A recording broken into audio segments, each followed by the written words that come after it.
اما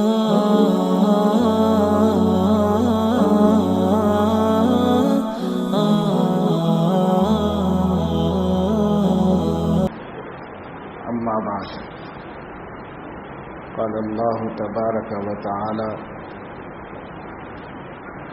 یا ایھا الذین آمنوا اذکروا اللہ ذکرا کثیرا وسبحوہ بکرۃ وأصیلا هو الذی یصلی علیکم وملائکتہ لیخرجکم من الظلمات الی النور وکان بالمؤمنین رحیما۔ صدق اللہ العظیم۔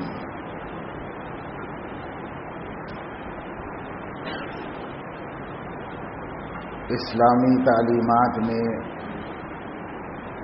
ایک اہم تعلیم اللہ کے ذکر کی مداومت اور پابندی ہے۔ قرآن کریم میں اس کو بہت بڑا عمل قرار دیا گیا ہے۔ وَلَذِكْرُ اللَّهِ أَكْبَرُ، اللہ کا ذکر سب سے بڑا عمل، سب سے بڑی نعمت اور سب سے بڑی دولت ہے۔ ایک جگہ فرمایا گیا: وَأَقِمِ الصَّلَاةَ لِذِكْرِي، نماز میری یاد کے واسطے قائم کرو۔ نماز کا مقصد بھی ذکر الہی اور یاد خداوندی ہے۔ ایک جگہ فرمایا: فَإِذَا قَضَيْتُم مَّنَاسِكَكُمْ فَاذْكُرُوا اللَّهَ كَذِكْرِكُمْ آبَاءَكُمْ أَوْ أَشَدَّ ذِكْرًا، جب تم حج کے مناسک سے فارغ ہو جاؤ تو اب اللہ کا ذکر کرو، اتنا زیادہ ذکر کرو، اس سے بھی زیادہ کرو جتنا کہ جاہلیت کے زمانے میں حج سے فارغ ہو کر جاہلیت کے لوگ باپ دادا کا تذکرہ کیا کرتے تھے، یعنی محفلیں جماتے تھے، اس میں آباء و اجداد پر فخر کیا کرتے تھے، مشاعرے ہوتے تھے۔ اللہ نے فرمایا جاہلیت میں لوگ اپنے باپ دادا کے تذکرے کرتے تھے، اسلام میں تم لوگ اپنے اللہ کا تذکرہ کرو۔ فاذکروا اللہ کذکرکم آباءکم او اشد ذکرا، اسی طرح بلکہ اس سے زیادہ کرو تم لوگ اللہ کا ذکر۔ حج کی جو جان ہے وہ عرفات کا وقوف ہے، اس سے فارغ ہوتے ہیں تو مشعر حرام کے پاس رکتے ہیں مزدلفہ میں۔ اللہ نے فرمایا فاذکروا اللہ عند المشعر الحرام، جب مشعر حرام کی وادی میں اترو تو اللہ کا ذکر کثرت سے کرو، اللہ کو خوب یاد کرو۔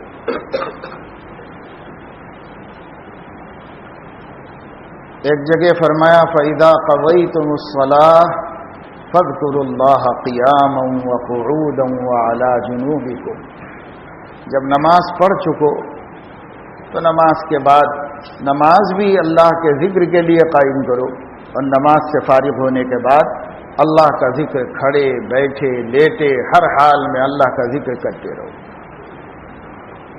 ایک جگہ اللہ رب العزت نے فرمایا فاذکرونی اذکرکم، تم میرا ذکر کرو میں تمہارا ذکر کروں گا، تم مجھے یاد رکھو میں تمہیں یاد رکھوں گا۔ بے شمار آیات قرآن کریم کی ذکر اللہ کی فضیلت، اس کی اہمیت اور اس کی وقات کو بیان کرتی ہے۔ ذکر زندگی کا مقصد ہے، اگر ذکر اللہ نہیں ہے تو اور کوئی مقصد زندگی کا نہیں ہے۔ ذکر اللہ اصل مقصد ہے، اس لیے فرمایا وَلَذِكْرُ اللَّهِ أَكْبَرُ، اللہ کا ذکر سب سے بڑی چیز ہے، اس لیے کہ وہی تو زندگی کا مقصد ہے، وہی تو اسی کے لیے تو پیدا کیے گئے کہ اس دنیا میں اپنے پیدا کرنے والے کو اپنی زندگی کی آخری سانس تک یاد رکھو، بھلاؤ مت۔ اور یاد رکھنے کا طریقہ یہ ہے کہ کثرت سے ذکر کیا جائے۔ اگر کسی چیز سے محبت ہوتی ہے تو اس کا ذکر کثرت سے ہوتا ہے، اور اگر کسی چیز کی سے محبت نہیں ہوتی تو کثرت سے اس کا ذکر کیا جائے تو محبت پیدا ہو جاتی. اس لیے عربی کا مقولہ ہے من احب شیئا اکثر ذکرہ. آدمی کو جو چیز محبوب ہوتی ہے تو اس کا ذکر کثرت سے کرتا ہے. فطرت کا تقاضا ہے. انسان کے دل میں کسی کی محبت رچ بس جائے تو وہ اس کے تذکرے کے بغیر رہ نہیں پاتا. اس کا تذکرہ خود بخود اس کی زبان سے صادر ہوتا ہے. کوئی سی بات چل رہی ہو، کوئی ٹاپک ہو، کوئی عنوان ہو، اس میں اللہ کا ذکر آ جانا چاہیے. جیسے دنیا میں انسان کو اپنی محبوب چیزوں کا ذکر آ جاتا ہے، ایسے ہی اس میں اللہ کا ذکر آ جانا چاہیے. آتا ہے تو علامت ہے کہ اس کو اللہ سے تعلق ہے، اللہ سے محبت ہے. اور اگر نہیں آتا تو اس بات کی علامت ہے کہ اس کو اللہ پاک سے تعلق نہیں ہے، اللہ پاک سے اس کو محبت نہیں ہے. اور اللہ کی محبت ہی تو جڑ بنیاد ہے دین اسلام کی. تو اس لیے قرآن کریم نے کثرت سے اللہ کا ذکر کرنے کا حکم دیا ہے. اذکروا اللہ ذکرا کثیرا. کسی کام کو لامحدود نہیں بنایا، لیکن ذکر اللہ کو لامحدود بنایا گیا ہے. نماز دن بھر میں 5 وقت فرض کی ہے، اور وہ 5 وقت بھی بے حساب پڑھنے کا نہیں ہے، بلکہ صبح میں 2 رکعت پڑھنی ہے، ظہر میں 4 رکعت پڑھنی ہے، عصر میں 4 رکعت پڑھنی ہے، مغرب میں 3، عشاء میں 4. بس مختصر سا نصاب ہے. پھر نبی نے اس کے ساتھ سنتیں جوڑی ہیں، تو بے حساب سنتیں نہیں جوڑی، بلکہ آپ صلی اللہ علیہ وسلم نے فرمایا وَتُصَلِّي اثْنَتَيْ عَشْرَةَ رَكْعَةً فِي كُلِّ يَوْمٍ وَلَيْلَةٍ. 24 گھنٹے میں 12 رکعت نمازیں کمپلسری فرض نمازوں کے ساتھ آگے پیچھے جوڑ کر پڑھا کرو. فجر سے پہلے 2، ظہر سے پہلے 4، ظہر کے بعد 2، مغرب کے بعد 2، عشاء کے بعد 2. آپ صلی اللہ علیہ وسلم نے فضیلتیں بیان کی نوافل کی، تو تعداد بھی مختصر سی بتائی کہ صبح سورج نکل کے ذرا بلند ہو جائے تو بھائی 2 رکعت نماز پڑھ لو، یہ اجر مل جائے گا. 2 اور پڑھ لو تو سب کام سہل اور آسان ہو جائیں گے. سورج تیز ہو جائے، دھوپ میں شدت آ جائے تو 4 رکعت نفل پڑھ لو، اس سے اللہ تعالیٰ راضی ہو جائیں گے اور بہت اجر و ثواب ملے گا. اور عصر سے پہلے کوئی سنت نماز نہیں دی گئی ہے، لیکن تم بطور نفل کے 4 رکعت پڑھ لو تو اللہ کے رحم کے مستحق ہو جاؤ گے. مغرب کے بعد وقت رہتا ہے، تھوڑی ہمت کر لو، 4 رکعت اور پڑھ لو، اللہ رب العزت 12 سال کی عبادت کا اجر و ثواب عطا فرمائیں گے. صحابہ کرام علماء فرماتے ہیں کہ کانو یحبون، یہ 4 رکعتیں مغرب کے بعد سنتوں کے بعد پڑھنے کو صحابہ محبوب رکھتے تھے. سلف صالحین اللہ کے نیک بندے اس کو پسند کرتے تھے، اس کا اہتمام کیا کرتے تھے. رات کو سو کے اٹھنے کے بعد اللہ کے نبی صلی اللہ علیہ وسلم نے فرمایا تہجد پڑھ لو، 4 رکعت پڑھ لو، 8 پڑھو، 12 پڑھو، اس کی اجازت ہے. لیکن ہے کہ حد مقرر ہے کہ یہ کام کرو تو اتنا کرو، یہ کام کرو تو اتنا کرو. رمضان شریف پورے سال میں 1 مہینے کے روزے رکھ لو. خاص مواقع پر فضیلت بتائی، 1 روزہ محرم میں 1 یا 2 رکھ لو. اور ذی الحج کے مہینے میں جو اب اس مہینے کے بعد آنے والا ہے، پہلے دن سے لے کے 9ویں دن تک روزہ رکھو. ہر روزے کا اجر و ثواب ہے، 9 تاریخ کا بہت زیادہ اجر و ثواب ہے. اگر حاجی نہیں ہے تو باقی سارے مسلمانوں کے لیے اس کی فضیلت ہے اور اس کی اہمیت بیان کی گئی ہے. اسی طریقے سے زکوٰۃ ہے، اتنا مال جمع ہو جائے تو اتنی زکوٰۃ ادا کرو. اس کی حد مقرر کی گئی ہے کہ بھائی تم 2.5% اپنے مال کا دو، وہ بھی اتنی جمع ہو جائے تو اس میں سے دو. اسی طریقے سے حج ہے، زندگی میں 1 دفعہ فرض کیا گیا ہے، باقی اپنی مرضی ہے، کوئی کرنا چاہے کرے. لیکن اللہ کی طرف سے ایک دفعہ فرض کیا گیا ہے زندگی میں کہ حج کرو. حج کے بھی 5 دن مقرر ہیں، بہت زیادہ مہینہ بھر کا عمل نہیں ہے، مختصر سا عمل اللہ پاک نے عطا فرمایا ہے. اسی طرح جتنے احکام ہیں اس کو دیکھو تو ان احکام میں تحدید ہے.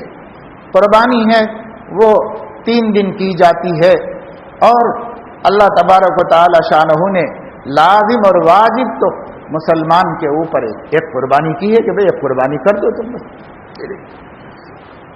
غرض یہ ہے کہ جتنے اعمال ہیں ان سب اعمال میں اللہ رب العزت نے تحدید رکھی ہے، اتنا کرو اتنا کرو اتنا کرو، اور اجر و ثواب بہت کچھ بتایا. ایک عمل ایسا اللہ پاک نے عطا فرمایا ہے جس کی تحدید نہیں ہے، اس میں بس یہ ارشاد ہوا ہے اذکروا اللہ ذکرا کثیرا، خوب کرو، کوئی حد نہیں ہے، اتنا کرو. دن میں کرو، رات میں کرو، نماز میں کرو، نماز سے پہلے کرو، نماز کے بعد کرو، حج کے دوران کرو، حج سے فارغ ہونے کے بعد کرو، قربانی میں ذکر کرو، عام دنوں میں ذکر کرو، عید کے دن اور زیادہ ذکر کرو، اللہ کی بڑائی و کبریائی بیان کرو، اور زکوٰۃ دو تو اللہ کا ذکر کرو، نماز پڑھو تو اللہ کا ذکر کرو، جمعہ کرو قائم تو اللہ کا ذکر کرو. فسعوا الی ذکر اللہ، جمعے کے لیے اللہ نے یہ فرمایا اللہ کے ذکر کی طرف چلو، چونکہ خطبہ ہوتا ہے، اور علماء فرماتے ہیں کہ خطبے میں اصل ذکر اللہ کا ذکر ہے اصل، کیونکہ اللہ تعالیٰ نے جمعے کے خطبے کا نام ہی ذکر اللہ رکھا ہے. یہ فرمایا اذا نودی للصلاۃ من یوم الجمعہ فسعوا الی ذکر اللہ، یہ نہیں فرمایا کہ فسعوا الی الصلاۃ، یہ فرمایا فسعوا الی ذکر اللہ، اللہ کے ذکر کی طرف چلو. تو اللہ کا ذکر ہر کام کا مقصد ہے، ساری عبادتوں کا مقصد بھی ذکر اللہ ہے، یاد الہی ہے. اب ایک شخص نماز پڑھتا اور اللہ کو یاد نہیں رکھتا تو وہ نماز کا مقصد بھی حاصل نہیں کر رہا ہے. ایک شخص روزہ رکھتا ہے اور اللہ کو یاد نہیں رکھتا تو وہ روزے کا مقصد حاصل نہیں کر پا رہا ہے. ایک شخص حج کرتا ہے اور یاد الہی سے محروم ہے تو وہ حج کے مقصد کو بھی پورا نہیں کر رہا ہے. جہاد کرتا ہے اور اللہ کو یاد نہیں رکھتا تو وہ بھی مقصد کو پورا نہیں کر رہا ہے. اس لیے کہ قرآن کریم میں فرمایا گیا کہ جب تم اللہ کے راستے میں نکلو تو اللہ کا ذکر کثرت سے کرو. بخاری شریف میں ہے صحابہ اپنے سفر حج کے سفر جہاد کے بارے میں اور جو سفر کرتے تھے وہ اس کے بارے میں کہتے ہیں چونکہ ان کے علاقوں کے راستے اوپر نیچے تھے، اوپر نیچے، پہاڑوں پہ چڑھنا وادیوں میں اترنا، پہاڑوں پہ چڑھنا وادیوں میں اترنا.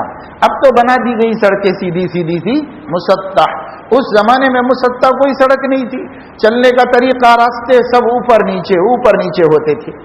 تو صحابہ کہتے ہیں نحنو اذا صعدنا کبرنا واذا نزلنا سبحنا، ہم لوگ سفر کرتے تھے تو جب ہماری سواریاں اونچائی کی طرف جاتی تھیں تو اللہ اکبر اللہ اکبر اللہ اکبر کہتے تھے، اور اذا نزلنا جب نیچے اترتے تھے وادیوں میں نشیب کی طرف تو سبحنا سبحان اللہ سبحان اللہ سبحان اللہ کہتے تھے. تھوڑی سی مناسبت کی وجہ سے کہ بلندی اللہ تعالی کی مثبت صفات کی طرف اشارہ کرتی ہے، اس لیے الحمدللہ اللہ اکبر کہو، اور پستی اللہ تعالیٰ کے منفی کمالات کی طرف اشارہ کرتی ہے، سلبی کمالات یعنی یہ کہ اللہ تعالیٰ میں یہ عیب نہیں ہے، یہ عیب نہیں ہے، یہ عیب نہیں ہے.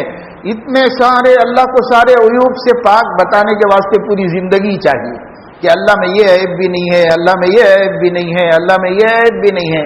یہ اللہ پاک کا کرم ہے کہ اللہ نے فرمایا تم سبحان اللہ کہو تو اللہ کی ذات سے تمام عیبوں کی نفی ہو جائے گی، اللہ کے ذات کی سب عیبوں کی نفی ہو جائے گی. بس سبحان اللہ کہو تم، اللہ پاک ہے عیبوں سے. تو سارے عیب تم گناتے کب تک بیٹھو گے؟ عمر کافی نہیں ہے اللہ سے عیبوں کی نفی کرنے کے واسطے.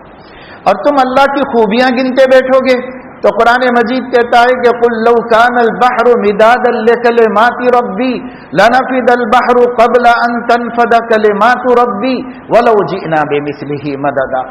دوسری جگہ فرماتا ہے کہ اگر اللہ رب العزت 7 سمندر کو انک بنا دے، روشنائی تو نہیں سمجھتے نا آپ لوگ، 7 سمندروں کو انک بنا دے اور دنیا کے سارے درختوں کو قلم بنا دیا جائے اس قلم سے، اس انک کی مدد سے اللہ تعالیٰ کی تم تعریف لکھتے رہو تو یہ 7 سمندر ختم ہو جائیں گے، یہ قلم گھس جائیں گے، اللہ تعالیٰ کا ذکر باقی رہ جائے گا۔ اس لیے ہم کیسے اللہ کی تعریف کر سکتے ہیں؟ تو فرمایا الحمدللہ کہو، اللہ کی سب مثبت تعریفیں ہو جائیں گی، ایجابی جتنی تعریفیں ہیں، یعنی اللہ میں کمالات ثابت ہو جائیں گے کہ سارے کمالات اللہ کے اندر ہیں، یہ کمال بھی ہے، یہ کمال بھی ہے، یہ کمال بھی ہے۔ اگر تم گنتے بیٹھو تو اللہ فرما رہے عمر کافی نہیں، لیکن تم الحمدللہ کہہ دو تو لمحوں میں اللہ کی تعریف کا حق ادا ہو جائے گا کہ تم نے اللہ کی تعریف کر دی۔ تو الحمدللہ، سبحان اللہ، اللہ اکبر، لا الہ الا اللہ، لا حول ولا قوت الا باللہ، یہ سب چیزیں کیا ہیں؟ اللہ کا ذکر ہے۔ ہر وہ چیز جس سے اللہ رب العزت کو یاد کیا جاتا ہے وہ اللہ کا ذکر ہے۔ جو کلمات قرآن حدیث میں آئے ہیں ان سے اللہ کا ذکر کرو، یہ افضل ہے، اعلیٰ ہے، اللہ کا ذکر کرو۔ ایک جگہ قرآن کریم میں اللہ رب العزت نے فرمایا سبح بحمد ربک بالعشی والابکار، اے نبی اللہ کی تسبیح اور تحمید صبح میں اور شام میں کثرت سے کیا کیجیے۔ اللہ کے نبی صلی اللہ علیہ وسلم نے فرمایا میں فجر کی بعد اشراق تک یعنی سورج کے بلند ہونے تک یاد الہی میں مشغول رہوں، دنیا وما فیہا سے زیادہ مجھے محبوب ہے۔ عصر کے بعد سے لے کر غروب آفتاب تک یاد الہی میں مشغول رہے، دنیا وما فیہا سے بہتر ہے اور سب سے بڑی نعمت ہے، سب سے بڑی دولت ہے۔ کیوں؟ اس لیے کہ اللہ تعالیٰ نے بالعشی والابکار فرمایا کہ صبح و شام اللہ کے ذکر میں مشغول رہیں۔ اللہ تعالیٰ کا ذکر ہمارے اعمال نامے کی ابتدا اور انتہا ہونا چاہیے۔ رسول اکرم صلی اللہ علیہ وسلم نے یہ اوقات کیوں مقرر فرمائے، ذکر اللہ کے لیے کیوں پسند فرمائے؟ علماء فرماتے ہیں شارحین حدیث کہ صبح میں اس وقت میں فرشتے رات کے اعمال نامہ لکھنے والے جاتے ہیں اور دن کے اعمال لکھنے والے آتے ہیں، اور غروب آفتاب کے وقت دن کے جاتے ہیں، رات کے آتے ہیں۔ تو اللہ کے نبی نے اس کو پسند فرمایا اپنے ذوق پاکیزہ سے کہ میرے اعمال نامے کی ابتدا یاد الہی کے عمل سے ہو اور میرے اعمال نامے کی انتہا یاد الہی کے عمل سے ہو، یعنی جب اللہ کے سامنے پیش کیا جائے تو بندے نے ذکر اللہ سے اس کا اعمال نامہ شروع ہوا ہے اور ذکر اللہ پر اس کا اعمال نامہ ختم ہوا ہے، چاہے وہ روز نامہ ہو چاہے وہ شب نامہ ہو، یعنی دن کا اخبار ہو یا رات کا اخبار۔ فرشتے لکھتے ہیں نا، ساری خبریں صبح سے شام تک کی لکھ کے لے جا کے اللہ کے حوالے کر دیتی ہیں۔ دن کا الگ نکلتا ہے اخبار، رات کا الگ نکلتا ہے۔ تو جو دن بھر کے لکھنے والے ہیں انہوں نے بھی شروع کیا کہ بندے کا عمل شروع ہوا ذکر اللہ سے اور بندے کا عمل ختم ہوا ذکر اللہ پہ۔ ابھی ذکر اللہ کر رہا ہے کہ دوسرا فرشتہ آ گیا تھا تو اس نے رات کے اعمال لکھنے شروع کیے کہ اس کے رات کی ابتدا ہوئی ذکر اللہ سے، اور جب وہ صبح کو جانے لگے گا تو یہ لکھ کے جائے گا کہ اس کی انتہا ہوئی ذکر اللہ سے۔ تو جس کے اعمال نامے کا آغاز یاد الہی سے ہو اور اس کا انجام یاد الہی سے ہو، وہ اعمال نامہ اللہ کے ہاں مسترد نہیں ہوگا اور اللہ رب العزت اس کو ٹھکرائیں گے نہیں، قبول فرما لیں گے۔ تو اللہ کا ذکر صبح کرو شام میں کرو، سبح بحمد ربک بالعشی والابکار۔ ایک جگہ اللہ تعالیٰ نے قرآن میں فرمایا وَاذْكُرْ رَبَّكَ فِي نَفْسِكَ تَضَرُّعًا وَخِيفَةً وَدُونَ الْجَهْرِ مِنَ الْقَوْلِ بِالْغُدُوِّ وَالْآصَالِ۔ اللہ نے فرمایا اے نبی صلی اللہ علیہ وسلم، آپ اپنے رب کو یاد کرتے رہیے، اپنے پروردگار کا ذکر کرتے رہیے، جی جی میں کرتے رہیے، ہر وقت ہر لمحہ صبح شام، بالغدو والآصال، دن رات کرتے رہیے، دل میں اللہ کا ذکر کرو۔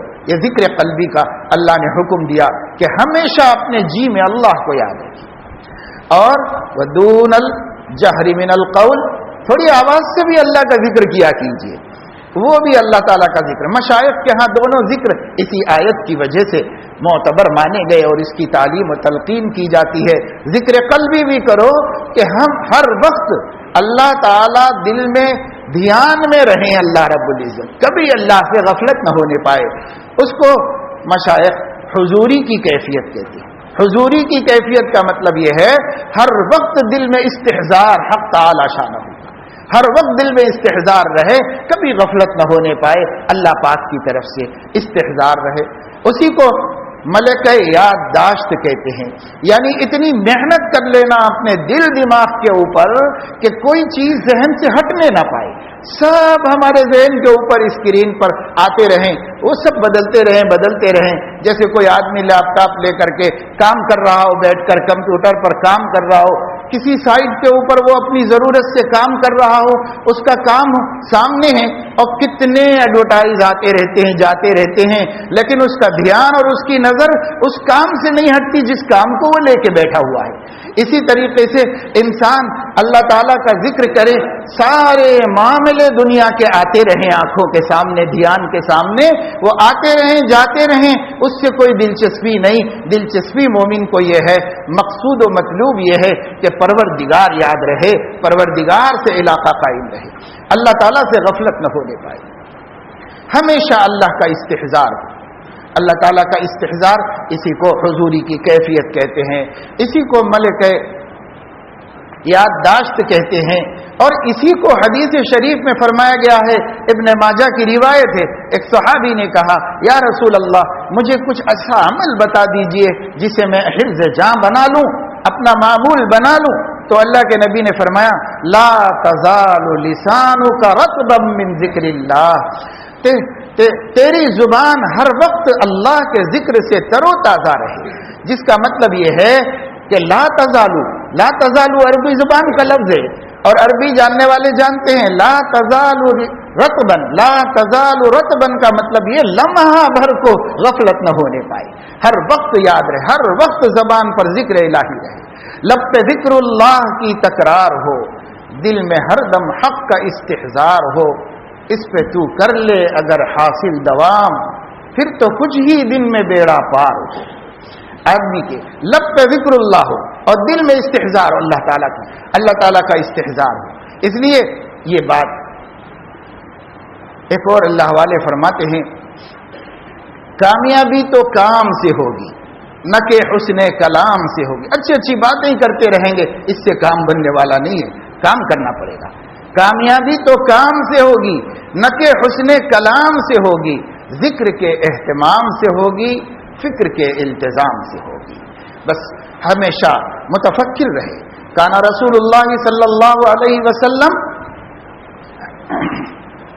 متواصل الاحزان طویل السمت دائم الفکری۔ اللہ کے نبی صلی اللہ علیہ وسلم کی تعریف شمائل ترمذی میں متعدد صحابہ کرام سے منقول ہے۔ حضور اکرم صلی اللہ علیہ وسلم کے ربیب حضرت خدیجہ کے بیٹے ہند ابن ابی حالہ سے پوچھا گیا، حضرت حسن نے پوچھا رضی اللہ تعالی عنہما کہ ماموں جان ہمارے نانا کا ذرا تذکرہ کیجئے، ان کی صفات بیان کیجئے، ان کی صورت شکل بیان کیجئے، کیونکہ وہ حضرت ہند ابن ابی حالہ رشتے میں حضرت حسن کے ماموں ہوتے تھے، رسول اللہ صلی اللہ علیہ وسلم کے ربیب اور حضرت خدیجہ کے بیٹے تھے، اس لیے ان سے پوچھتے تھے کیونکہ وہ بہت زیادہ نبی کو دیکھے تھے، نبوت سے پہلے سے انہوں نے نبی کو دیکھا تھا، بہت قریب سے جانتے تھے نبی پاک صلی اللہ علیہ وسلم کو۔ تو ان کی روایت میں ہے جب ان سے پوچھا گیا تو انہوں نے ہاتھ پیر آنکھ ناک ابرو چلنا پھرنا ہر اداؤں کا تذکرہ کیا، پھر ان کی صفات عملیہ کا تذکرہ کیا تو فرمایا کانا رسول اللہ صلی اللہ علیہ وسلم دائم التفکری طویل السمت متواصل الاحزان۔ اللہ کے نبی صلی اللہ علیہ وسلم ہر وقت فکر مند رہتے تھے، بہت زیادہ چپ رہتے تھے، کنٹینیو غم اٹھاتے رہتے تھے، امت کا غم، آخرت کا غم، عبادت کا غم، تبلیغ کا غم، امت کی مصیبتوں کا غم، امت کے مستقبل کا غم، ان کی نجات کا غم، ان کی مغفرت کا غم۔ اللہ کے نبی صلی اللہ علیہ وسلم متواصل الاحزان، کنٹینیو غموں کے اندر رہتے تھے۔ غم سے کہاں فراغ ہے، دل پہ تو روز داغ ہے، قبضے میں تیرے باغ ہے، نت نئے گل کھلائے جا۔ اللہ والے تو اللہ کے غم میں خوش رہتے ہیں، یہ غم خوشیاں پیدا کرتا ہے، یہ غم انرجی ہے، ٹونک ہے، یہ غم انسان کو مضبوط بناتا ہے، کام پر کھڑا کرتا ہے۔ یہ روٹی کا غم، یہ عزت کا غم، یہ پیسوں کا غم، یہ بلڈنگ کا غم، یہ جائیداد کا غم بھلاتا ہے انسان کو، کمزور کرتا ہے، دین سے غافل کرتا ہے۔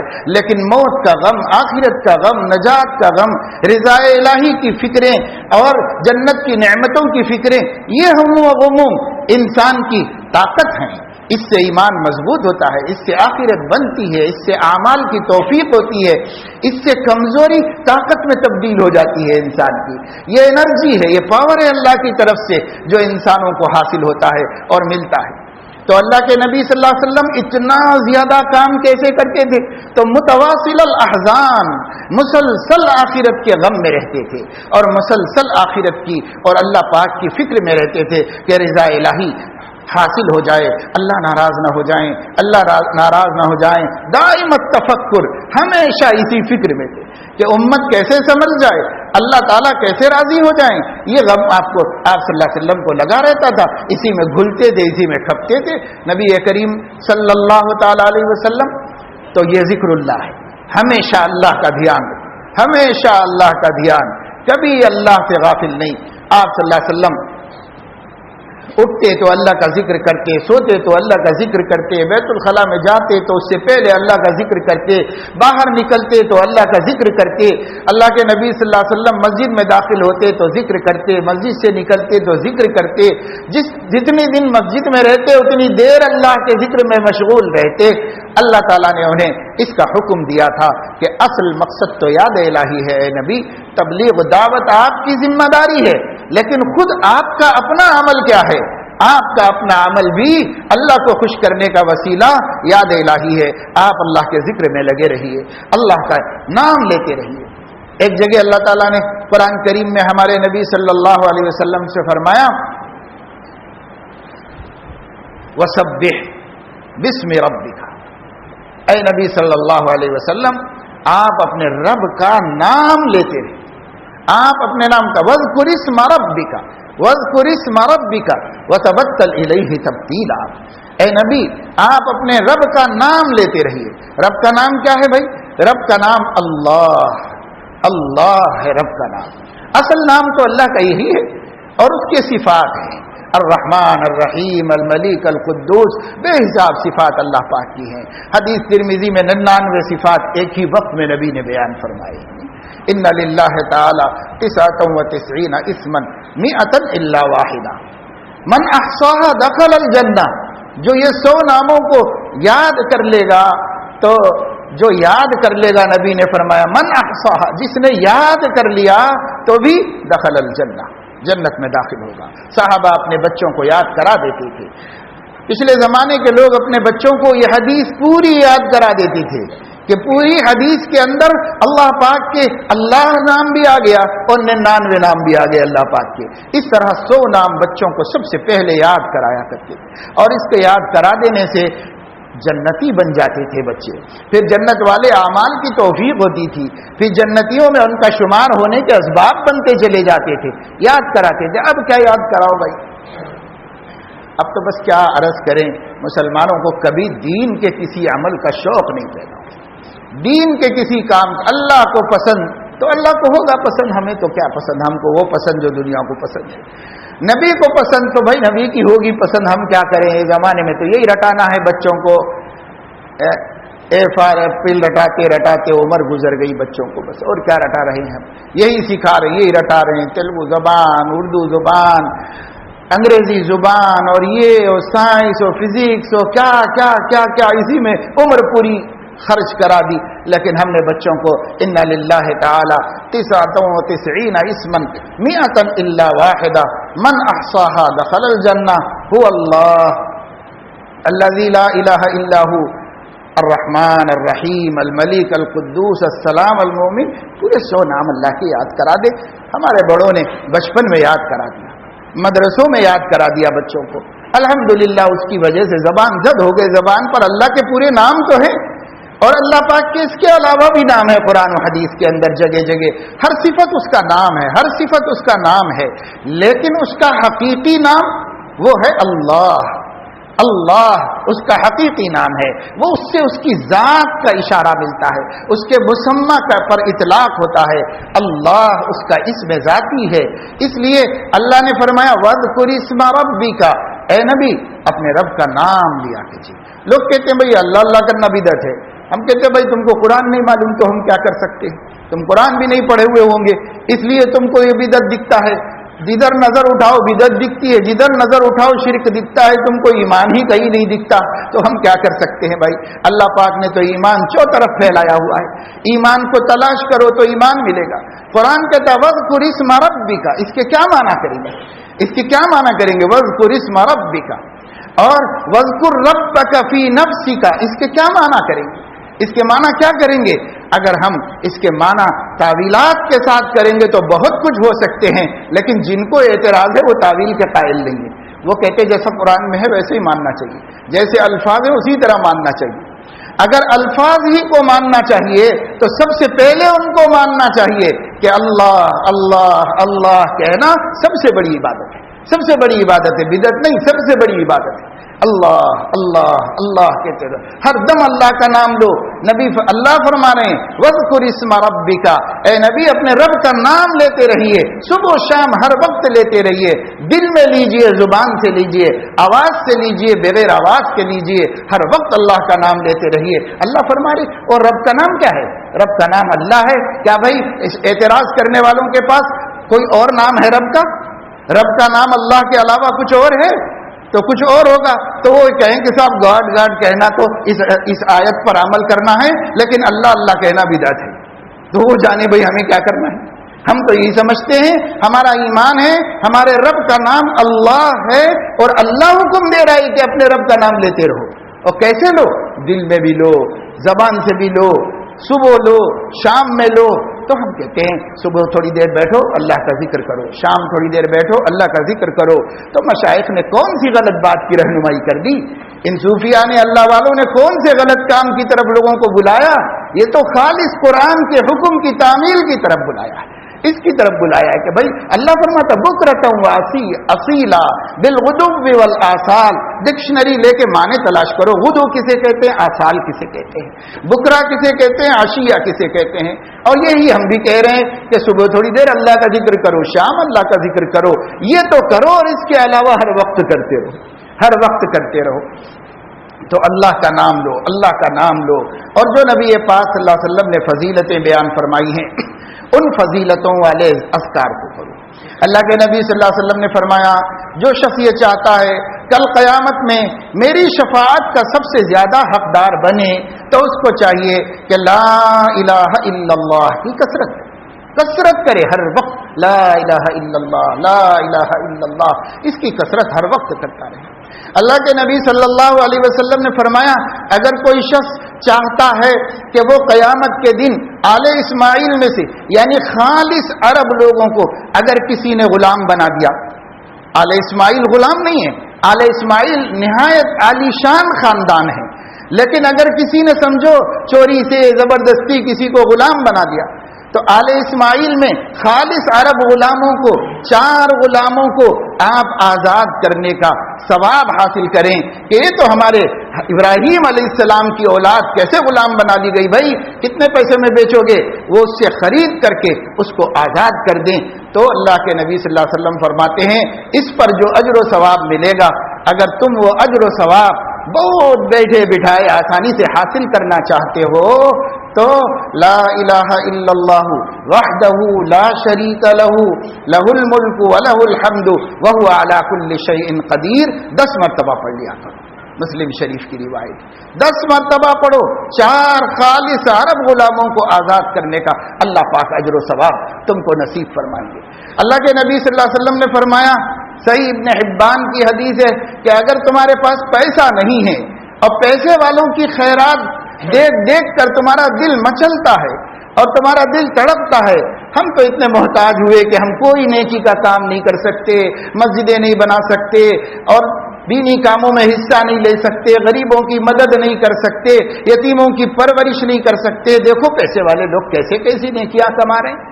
یہ دیکھ دیکھ کر اگر تمہارا دل تڑپتا ہے اور اللہ نے تمہیں خود محتاج و مفلس بنایا ہوا ہے تو اللہ کے نبی نے فرمایا کہ غم نہ کرو، میں ایک طریقہ بتاتا ہوں، بڑے بڑے مالداروں کے اجر و ثواب کا تمہیں حق مل جائے گا اور تم ان کے برابر ہو جاؤ گے، اور وہ یہ ہے کہ ایسے شخص کو چاہیے کہ وہ اللہم صل علی محمد عبدک و رسولک وصل علی المؤمنین والمؤمنات والمسلمین والمسلمات کہہ لے، اس دن لوگوں نے جو خیراتیں کی ہیں اس کا اجر اس غریب کو مل جائے گا اللہ تعالیٰ کے پاس۔ تو اللہ کے نبی صلی اللہ علیہ وسلم نے بے شمار حدیثوں میں ذکر کے فضائل بیان فرمائے۔ بخاری شریف کی سب سے آخری حدیث ساری دنیا میں مشہور ہے، زبان زد ہے، کلمتان حبیبتان الی الرحمن خفیفتان علی اللسان ثقیلتان فی المیزان سبحان اللہ وبحمدہ سبحان اللہ العظیم۔ نبی نے فرمایا دو کلمے ایسے ہیں جو رحمان کو محبوب ہیں، ترازو میں بہت وزنی ہیں، زبان پر بہت ہلکے ہیں، سبحان اللہ وبحمدہ سبحان اللہ العظیم۔ یہ نبی نے کاہے کے لیے بیان فرمائے؟ کیا کتابوں میں ہی چھاپنے کے لیے بیان فرمائے ہیں، یا یہ کہ اس کو پڑھنا بھی ہے اور اس پر عمل کرنا اور یہ ثواب حاصل کرنا اور یہ قربتیں حاصل کرنا ہے؟ اللہ کے نبی صلی اللہ علیہ وسلم نے فرمایا اگر تم یہ چاہتے ہو کہ تمہاری تمام مشکلیں آسان ہو جائیں اور تمام پریشانیاں دور ہو جائیں تو تم استغفر اللہ الذی لا الہ الا هو الحی القیوم واتوب الیہ کہا کرو۔ آج کہہ رہے ہیں کہ مولانا صاحب پریشانیاں دور نہیں ہو رہی، کوئی کام نہیں بنتا، رکاوٹیں ہیں رکاوٹیں ہیں رکاوٹیں ہیں، کیا کسی نے کچھ کرا دیا ہے، کچھ سحر ہے، کیا جادو ہے، کیا کچھ وظیفہ بتاؤ، کچھ عمل بتاؤ۔ مولانا صاحب کہاں سے بتائیں گے اور کوئی عامل کہاں سے بتائے گا؟ اللہ کے نبی سے بھی زیادہ کوئی سچی بات بتائے گا، اللہ کے نبی سے بھی بڑھ کر کوئی اچھا وظیفہ بتائے گا۔ اللہ کے نبی فرمانے کتنی پریشانیاں تم کو ہوں، کتنی رکاوٹیں تم کو ہو، تم استغفار کرو، استغفار ہر مصیبت کا حل ہے، استغفار ہر دکھ کا درد کا علاج اور اس کا مداوا ہے۔ استغفار کرو، اس یقین سے کرو کہ میرے نبی نے جھوٹ نہیں کہا ہے، نعوذ باللہ میرے نبی کی بات ٹل نہیں سکتی، پہاڑ اپنی جگہ سے ٹل سکتا ہے، میری نبی کی بات غلط نہیں ہو سکتی۔ اس یقین سے استغفار کر کے دیکھو مشکلات حل ہوتی ہیں کہ نہیں ہوتی ہیں۔ اللہ کے بندے کل بھی اور آج بھی استغفار سے بڑی بڑی آفتوں کو دور کر رہے ہیں اور بڑی بڑی مصیبتوں کو دفع کر رہے ہیں، استغفار ہی کے ذریعے سے کر رہے ہیں، کوئی اور طاقت ان کے پاس نہیں۔ تو استغفار نبی نے فرمایا، سب صحیح احادیث ہیں، ان ساری احادیث پر عمل کریں، ذکر اللہ خود بخود کثرت سے ہو جائے گا۔ اور ایک آسان طریقہ یہ ہے کہ ہم ہر کام کے وقت جو سنت مسنون دعا ہے اس مسنون دعا کو یاد کر لیں۔ الحمدللہ ان مدارس مکاتب کی برکت سے بچوں کو 100 دعائیں بچپنے میں یاد کرا دی جاتی ہیں کہ نبی اس وقت یہ دعا کرتے تھے، اس وقت یہ دعا، اس وقت یہ دعا، اس وقت یہ دعا، جو بڑی بڑی کتابوں میں امام نووی نے، الاذکار نے اور دوسرے علماء نے، عمل الیوم واللیلہ میں امام نسائی نے، اور اسی طرح دوسرے علماء نے بڑی بڑی کتابوں میں جو نبی کی حدیثیں بیان کی، دعائیں لکھی ہیں، اور خود ہر حدیث کی کتاب میں کتاب الاذکار والدعوات میں سینکڑوں حدیثیں نبی کی ہیں۔ نبی اس وقت یہ پڑھتے تھے، اس وقت یہ پڑھتے تھے، اس وقت یہ پڑھتے تھے۔ جب ہم اس کو دیکھتے ہیں تو ایسا لگتا ہے کہ نبی اور بھی کوئی کام کرتے تھے یا دعائیں پڑھتے رہتے تھے، ایسا لگتا ہے اتنی دعائیں پڑھتے تھے نبی پاک صلی اللہ علیہ وسلم۔ اگر وہ یاد ہم کر لیں، ہمارے بچوں کو یاد کرا دیں اور عادی بنا دیں، وہ ہر وقت نبی کی جو کوئی دعا مسنون ہے وہ پڑھیں، تو خود بخود 24 گھنٹے ذکر اللہ میں مشغول رہیں گے، ہر وقت اللہ کے ذکر میں مشغول رہیں گے۔ اس کے علاوہ ہر کام کریں تو بعض اہل اللہ نے فرمایا کہ ایک آسان اور بھی طریقہ ہے جی میں اللہ کو ہر وقت یاد رکھنے کا، وہ یہ ہے کہ بھائی جب بھی کوئی کام کرنا ہو تو اپنے دل میں یہ سوچ لو کہ یہ کام جائز ہے یا ناجائز، اللہ کو پسند ہے یا ناپسند ہے، اور اگر اللہ کو پسند ہے تو اس کا مسنون طریقہ کیا ہے، اس پر غور کر لیا کرو، ہر عمل سے پہلے اس پہ غور کر لیا کرو، تو خود بخود جی میں اللہ یاد رہیں گے، اللہ کبھی بھول نہیں پائیں گے، ہم ہمیشہ اللہ پاک یاد رہیں گے، اللہ کا حبیب بھی یاد رہے گا، اللہ پاک بھی یاد رہیں گے۔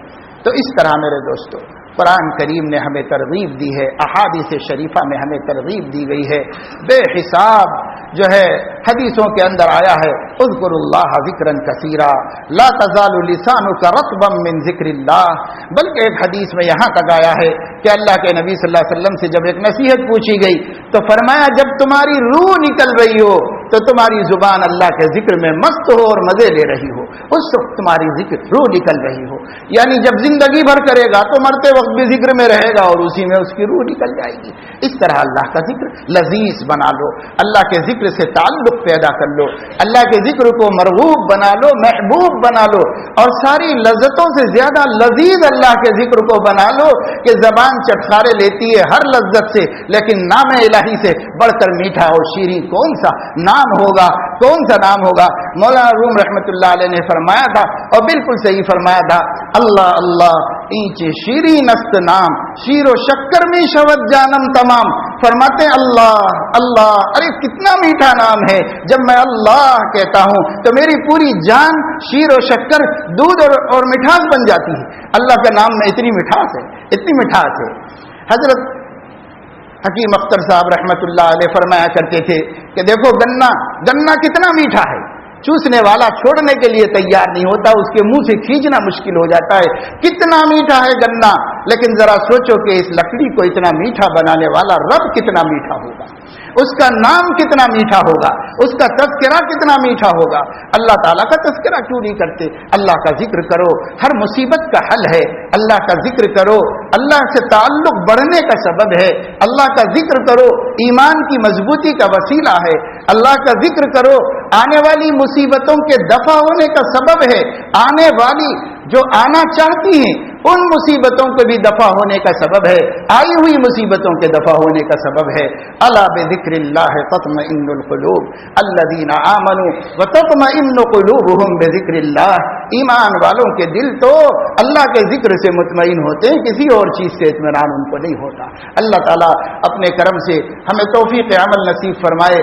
یاد الہی کو ظاہر میں، باطن میں، دل میں، زبان پر، آواز سے بغیر آواز کے، صبح میں، شام میں، دوپہر میں، آٹھوں پہر اللہ تعالیٰ کو یاد کرتے رہنے کے اسباب اختیار کرنے، اس کی مشق کرنے اور ذاکر بن جانے کی توفیق نصیب فرما. غافل بننے سے اللہ تعالیٰ ہماری حفاظت فرمائے. ہمارے نبی صلی اللہ علیہ وسلم نے فرمایا ہے کہ مثل الذی یذکر ربہ والذی لا یذکر ربہ کمثل الحی والمیت. جو اپنے رب کو یاد کرتا ہے، جو اپنے رب کو بھول جاتا ہے، ان کی مثال زندہ اور مردے کی سی ہے. جو یاد الہی میں ہے وہ زندہ ہے، جو اللہ کو بھول گیا وہ مردہ ہے.